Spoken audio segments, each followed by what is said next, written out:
जय माँ इंद्राक्षी जय अम्बे। इंद्राक्षी धाम में दर्शकों आप सभी का हम हार्दिक स्वागत करते हैं। आइए इस विशेष अंक में हम बात करते हैं सोमवती अमावस्या के बारे में। अमावस्याओं में सोमवती अमावस्याओं का अपना ही एक विशेष महत्व होता है। पितृ की प्रसन्नता के लिए सोमवती अमावस्या में अनेकों कार्य किए जाते हैं। भगवान श्रीमन्नारायण विष्णु हरि की एक विशेष पूजा पीपल पूजन के संग की जाती है। बहुत सारे महत्व हैं सोमवती अमावस्या के। तो इस बार सोमवती अमावस्या जो है वो 2 सितंबर को दिन सोमवार सोमवती अमावस्या पड़ रही है। सोमवती अमावस्या सोमवती क्यों कहलाती है? क्योंकि ये चंद्रवार के दिन आती है। सोमवार के दिन यदि अमावस्या पड़ जाए तो वो सोमवती अमावस्या कहलाती है। ठीक है, क्लियर हो गया। अब पितरों का इससे क्या संबंध है? क्योंकि जो चंद्रलोक है, चंद्रलोक को ही पितृलोक कहा जाता है, या यूँ कह लें चंद्रलोक के समीप ही पितृलोक है। और चंद्रवार सोमवती अमावस्या, सोमवार सोमवती अमावस्या, इसलिए पितरों के पूजने के लिए सोमवती अमावस्या अत्यधिक श्रेष्ठ मानी गई है। तो साधकों ध्यान रखना, 2 सितंबर की सोमवती अमावस्या है। हो सकता है आप 2 सितंबर को भी हमारा कार्यक्रम सुन रहे हों, देख रहे हों, तो भी इसमें बताए गए उपाय ज़रूर कीजिएगा। अब हम बात करते हैं सोमवती अमावस्या में दान का और स्नान का अत्यधिक महत्व है। लोग हरिद्वार जाते हैं, गंगा जी के तीर जाते हैं, गंगा स्नान करते हैं और गंगा में डुबकी लगाते वक्त जो नाना भांति से अपने अपने इष्ट के मंत्र को जपते हैं। कोई गायत्री मंत्र जपता है, कोई राम मंत्र जपता है। गंगा के तीर बैठ कर के, गंगा के किनारे बैठ कर के वहीं पर कोई राम रक्षा स्तोत्र पढ़ता है, कोई देवी कवच पढ़ता है, नवारण मंत्र पढ़ता है, गायत्री मंत्र पढ़ता है और उसके बाद अपने अपने हिसाब से दान पुण्य आदि करते हैं।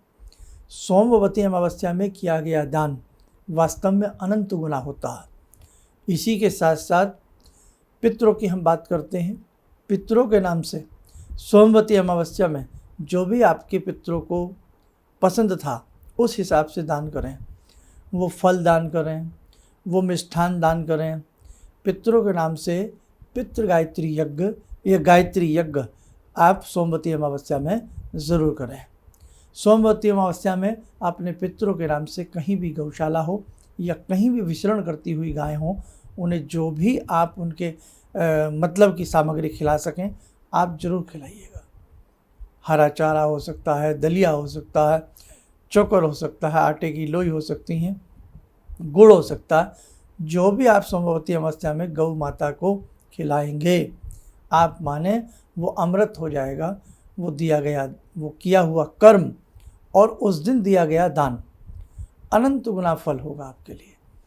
इसलिए ध्यान रखना, सत्य सनातन धर्म में जन्म मरण स्वर्ग नरक कर्म भूमि का लेखा चित्रगुप्त के हाथ में जरूर होता है। आप अपने बुजुर्गों की, ऋषियों की, मुनियों की जो बातें हैं उन्हें आप झुटला नहीं सकते। इसलिए सत्य सनातन धर्म में जब हम इस संसार से जाते हैं तो जाने के बाद हमारा हिसाब किताब ज़रूर होता है। जैसा हमने कर्म किया होता है उसी कर्म गति के हिसाब से हमें अगले जन्म की योजना प्राप्त होती है। इसलिए बेटा ध्यान रखना, आप भले ही गंगा के तीर नहीं जा सकते तो कम से कम सुबह के समय नहाते समय अपने जल में 1-2 चम्मच गंगा जल मिला लो और अच्छे से स्नान करो। स्नान सोमवती अमावस्या में चाहे गंगा जी में जाकर के करें या किसी और ऐसी पवित्र नदी या उसमें करें, सरोवर पाकर में कहीं भी करें, या अपने घर में करें, मौन रह कर के करें। सोमवती अमावस्या का स्नान मौन रूप से होता है, चिंतन करते हुए होता है। स्नान आदि करने के उपरांत फिर आप अपने आराम से भगवान का पूजन पाठ करें और जो भी आपसे दान पुण्य बन सके वो करें।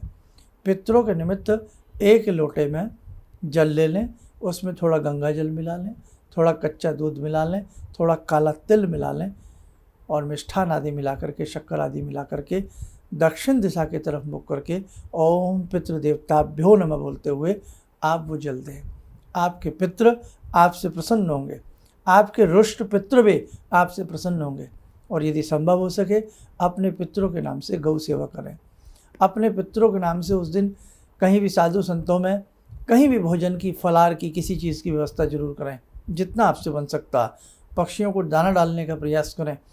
और इसी के साथ साथ आप अपने घर में गायत्री हवन करें, गायत्री जाप करें, जितना आपसे हो सकता है। अपने इष्ट मंत्र का जब भी ज़्यादा से ज़्यादा करें, आपको बहुत सुंदर लाभ की प्राप्ति होगी।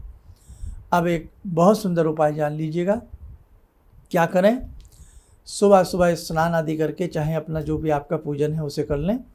एक लोटे में जल ले जाएं, थोड़े से बताशे या कोई मिष्ठान ले जाएं, धूप दीप ले जाएं, पीपल देवता को प्रणाम करें। पीपल की मूल में, पीपल की जड़ में प्रणाम करते हुए भगवान विष्णु का ध्यान करें। किनका? भगवान श्री हरि का चिंतन करें, भगवान श्री हरि का, विष्णु का, श्रीमन्नारायण का ध्यान करें। ये मैं अमावस्या का उपाय बता रहा हूँ, आपको 2 सितंबर को आप कर सकते हैं। प्रणाम करने के बाद धूप दीप प्रज्वलित कर दें, जो बताशा मिष्ठान ले गए हैं वो चढ़ा दें, और थोड़ा सा कच्ची लस्सी, कच्चा दूध बना करके, यानी कि जल में कच्चा दूध, थोड़ा सा मिष्ठान डाल करके ले जाएं, वो भी पीपल के मूल में चढ़ा दें। प्रणाम करने के उपरांत 108 परिक्रमाएं, अब आपने पीपल के मूल में भगवान विष्णु का ध्यान करके प्रणाम किया है, तो पीपल की परिक्रमाएं भी हो जाएंगी और भगवान श्री हरि, भगवान श्री विष्णु की भी परिक्रमाएं हो जाएंगी। तो सोमवती अमावस्या में जो भी साधक पीपल की मूल में भगवान श्री हरि का चिंतन करते हुए पंचोपचार पूजन करने के उपरांत 108 परिक्रमाएं करता, आप माने न माने, उसे बहुत सुंदर वैकुंठ की प्राप्ति होती है। और कहीं न कहीं उसके खास जीवन के जो उलझे हुए कार्य होते हैं, श्रीमन्नारायण की कृपा से वो सही से संपन्न हो जाते हैं। तो 108 परिक्रमाएं जब आप करें तो आप विष्णु जी का मंत्र पढ़ते रहें, श्री हरि बोलते रहें, और जहाँ से शुरू किया वहीं पर 1 माने, श्री हरि जहाँ पर शुरू किया वहाँ पर 2, श्री हरि श्रीमन्नारायण 3, ऐसे अपना मतलब अपने हिसाब से उसको बना लें।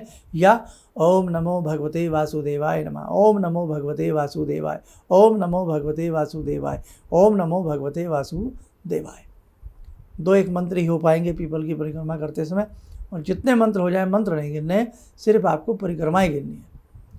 तो बेटा बहुत सुंदर उपाय मैंने आपको ये दिया है, स्वयं भी करें, औरों से भी इस उपाय को कराने का प्रयास करें कहीं भी। और पीपल तो वैसे ही पूजनीय है हमारे यहाँ।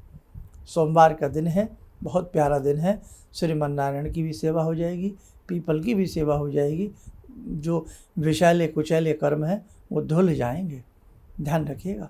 तो बस इतना ही आपको कहना था। और इसी के साथ साथ जो भी आपसे सेवा बन सके, चलते चलते कह रहा हूँ, गौ माता की सेवा करना ना भूलना, पक्षियों की सेवा करना ना भूलना, जो भी एनिमल्स हैं, जो भी आप उनकी सेवा कर सकें वो बेटे करना मत भूलना। कहीं भी बेगर्स में, कहीं भी जहाँ भी आपको फल फूल बांटने का मौका मिले, उसे करने का प्रयास करना। अपनी देववाड़ी में, अपने पूजा घर में सुंदर तरीके से गायत्री मंत्र, इष्ट मंत्र आप करने का प्रयास करना। चलिए, समय चला ध्यान साधना का, जुड़ते हैं भगवान श्री हरि से। आप सबके ऊपर श्रीमन्नारायण की कृपा बरसे। ॐ करारविन्दे न पदारविन्दं मुखारविन्दे विनिवेशयन्तं वटस्य पत्रस्य पुटे शयानं बालामुकुन्दं मनसा स्मरामि, बालामुकुन्दं मनसा स्मरामि। कस्तूरीतिलकं ललाटपटले वक्षस्थले कौस्तुभं नासाग्रे वरमुक्तिकं करतले वेणुकरे कङ्कणं सर्वाङ्गे हरिचन्दनं सुललितं कण्ठे च मुक्तावले गोपास्ति परिवेष्टितो विजयते गोपालचूडामणि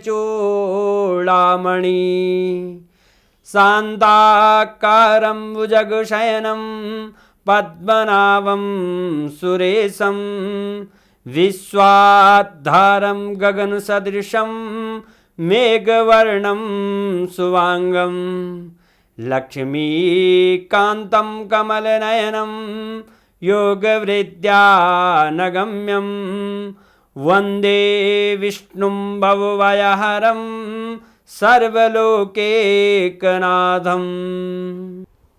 कवच बनावें, ध्यान करें, श्री हरि पुरुषोत्तम की कृपा हम सबके ऊपर बरस रही है।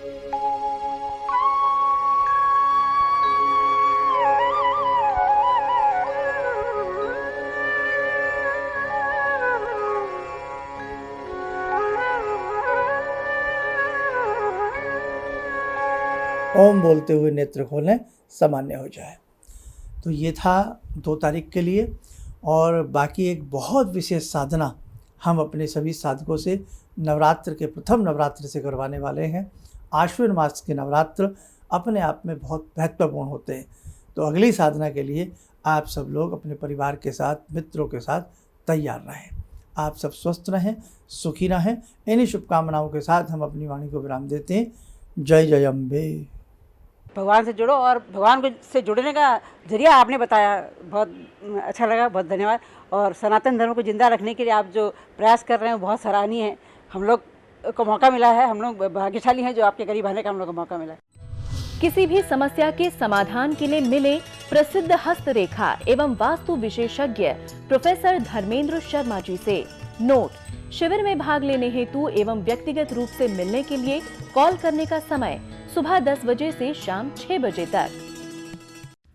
हमारे विभिन्न ज्ञानवर्धक कार्यक्रम देखने के लिए आप हमें अभी सब्सक्राइब करें, बेल आइकन को प्रेस करें ताकि आप देख सकें हमारा कार्यक्रम सबसे पहले।